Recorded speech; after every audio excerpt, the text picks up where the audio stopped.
මේ කැරකෙන්නේ නෑ.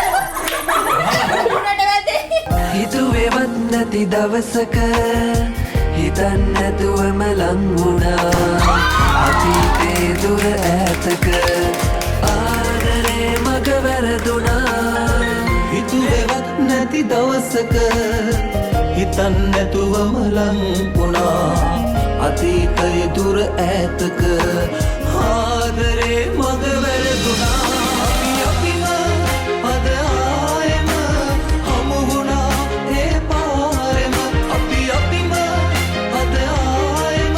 ඉස්සලාම thank you ඉතින් සර්ප්‍රයිස් එලා කියලා සර්ප්‍රයිස් උනාට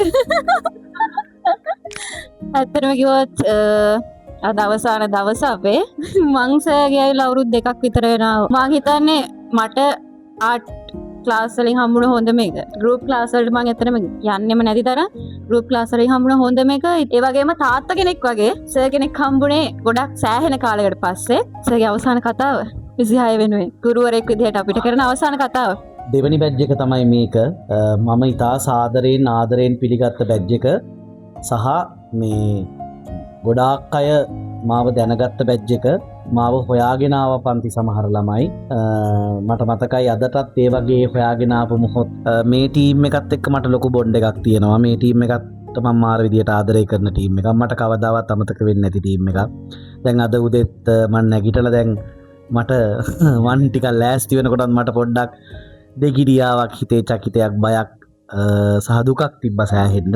මට දුක නැති වෙන්න එකම හේතුව තමයි මං ඔයාලට දෙයක් දුන්නා සහ ඔයාලා එකෙන් වැඩක් ගන්නවා කියලා මං අනිවාර්යෙන් දන්නවා. ඔයාලා උපරිමයෙන් මාව විශ්වාස කරා.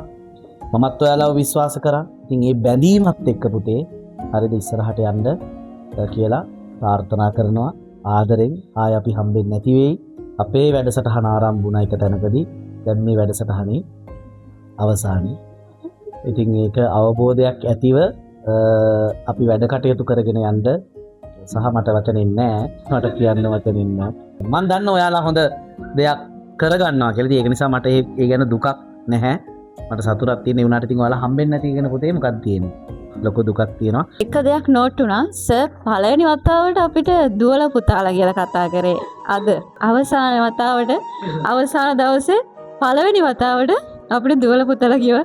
ඇත්තට මට නම් ඒක දැවුණා. ඔය ඉතින් අපි දෙන්න තමයි ඉස්සෙල්ලාම සර්ගේ ජූනි මාස 2024 ජූනි මාසේ තිබ්බ සෙමිනාර් එකට ආවා. ඕ ලෙවල් ඉවර කරලා. ඒතර මගේ කතාව ගියොත් මම ඒ ලෙවල් කරන්න හිටිය ළමෙක් නෙවෙයි. මම ඇත්තටම කැමති නෑ ඒ ලෙවල්ස් කරන්නේ. එතකොට මීඩියා කියන සබ්ජෙක්ට් එක තමයි ඇත්තටම මාව ඒ ලෙවල් කරන්න ෆෝලෝම සබ්ජෙක්ට් එක සහ සර් හරිම විනෝදෙන් කාලය ගත කරා. ඇත්තටම ක්ලාස් එකකට වඩා මේ ගෙදර වගේ. මාරම සතුටින් ටයිම් ස්පෙන්ඩ් කරපු ක්ලාස් එකක් කිව්වොත් හරි. මොකද මම ඕලෙවල්ස් වලටවත් පොඩි කාලේවත් ඇත්තටම හෝල් ක්ලාස් වලට ගිහින් නෑ. මම අත්දැකීම දන්නේ නෑ. මම තෝරගත්ත පළවෙනි හෝල් ක්ලාස් එක සර්ගේ ක්ලාස් එක. මේක මාර එක්ස්පීරියන්ස් එකක්. වව් කියන හැඟීම ඇත්තටම දැනුණා. සර් ගැන කිව්වොත් ගුරුවරයෙක් ඒ වගේම තමයි අපිට තාත්තා කෙනෙක් වගේම සහෝදරයෙක්. අපි පිළිලොටත් ලහිරු අය කියනවා. ඇත්තටම සර් ගොඩක් බිසි කෙනෙක්. අපි වෙනුවෙන් ඇත්තටම ලොකු කැපකිරීමක් කරා. මගේ සම්පූර්ණ අවුරුදු 13ක ඉස්කෝලේ කාලේ මට හම්බුණ හොඳම ගුරුවරයා සර්. පාසල් ගුරුවරුන්ට වඩා සර් මට දැනුණා මේ සබ්ජෙක්ට් එක මට ස්පෙෂල් කරේ ඇත්තටම සර්. මම ඉගෙන ගන්න ආස වුණේ මේ සබ්ජෙක්ට් එක සර් හින්දා. සර් කවදාවත් කියලා නෑ සර්ගේ සබ්ජෙක්ට් විතරක් මහන්සි වෙන්න කියලා. හැම සතියකම වගේ මගෙන් අහලා තියෙනවා ඩ්‍රාමා කොහොමද පුතේ ජියෝග්‍රැෆි කොහොමද කියලා. මම ඉස්කෝලේදී මම කතා කරලා නැහැ. ඒත් සර් ගැන වචනයක් කියලා කතා කරන්න ඕනේ මට. සර් අපේ يعني වෙලාවට සහෝදරයෙක්, වෙලාවට ගුරුවරයෙක්, වෙලාවට දෙමව්පියෝ වගේ අපේ හැම ප්‍රශ්නයක්ම හොයලා බැලුවා. කියා දුන්නේ හොඳට තේරුණා ඉතින්. අපි පොඩක් මුල කෙලියා ඉතින් මුලේ මෙහෙම පස්සේ සීරියස් වුණා ඇත්තටම විභාගයට. අපිට කලින් සිලබස් කවර් කරා, රිවිෂන් එක ඉවර කරා, පේපර්ස් කරා, හැමදේම අර එල කියන තත්ත්වෙට හොඳටම කරා සර්. මම මීඩියා කරන්න එන්නේ මැදින්. මම මීඩියා ගැන මොකක්ද කියලා අර මම විෂයක් කියන්නේ මොකක්ද කියලාවත් මම එහෙම දන්නේ නැහැ. මම ගොම මට තේරෙයිද දන්නේ නැහැ අලුත් විෂයක්. කමන්නේ මම එන්නම් කියලා මම දවසක් ආවා. ඊට පස්සේ සර් එදා මම ළඟට එලා අලුතෙන් මීඩියා වලට මොනවද වලට වෙන්න ඕනේ මොනවද වල ටියුට් ඒ හැමදේම අර සර් පර්ෆෙක්ට් වෙන්නම කවර් කරා මට. මම හිතන්නේ මං කරදර කරා වැඩි නෝට් වලට මං කරදර කරා වෙන්න ඇති. මට 8 වසරේ තමයි මීඩියා පිස්සුව හැදුනේ. මට කියන්න ඕනේ ඇත්තම කිව්වොත් සර් ගොඩාක් හොඳයි අපිව දෙරණට එක්කන් ගියා.